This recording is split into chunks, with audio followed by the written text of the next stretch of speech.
Lawmakers are also debating so-called sanctuary cities. The Senate is taking up a bill that requires police departments across the state to ask for citizenship status if they suspect a person is undocumented. And Austin is one of the cities where police don't ask right now for proof of citizenship. So joining us to talk about the issue is Alana Rocha from the Texas Tribune. We're also going to talk about potential for tax cuts, but let's talk about sanctuary cities first. How might this affect Austin?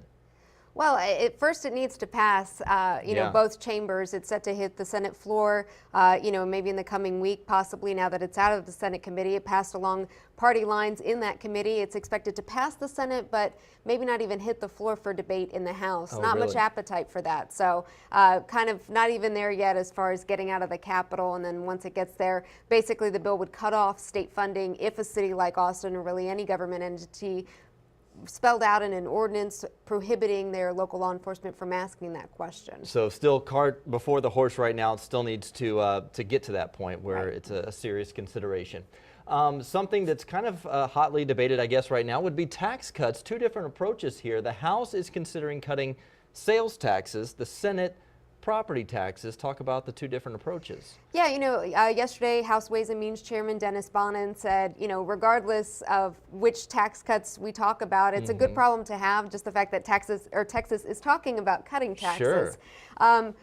Both chambers say they want whatever mix of tax cuts they propose. They want to make sure that we, the taxpayers, feel them, notice them on our bills, whether it's our sales tax receipts or our, at the end of the year, our homestead exemption property tax bill.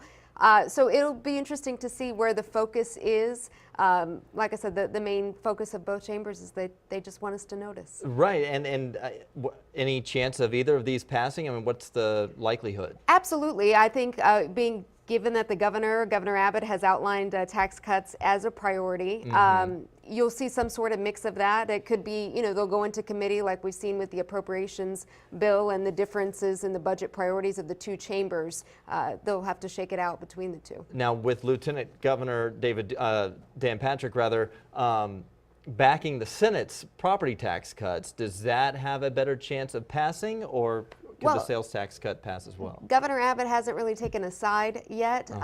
Yes, of course, Strauss will be behind the House plan, and but we'll have to see. Democrats, of course, who are in the minority, think that this is putting the cart before the horse because neither chamber, we haven't passed a state budget, and they say we should focus on funding the priorities of the state before we say, we're going to give money back. So still some things have to fall in place first before we get to this point. Absolutely. All right. Alana Rocha with the Texas Tribune with our Capitol Wrap. Thank you so much. Thank you. All right.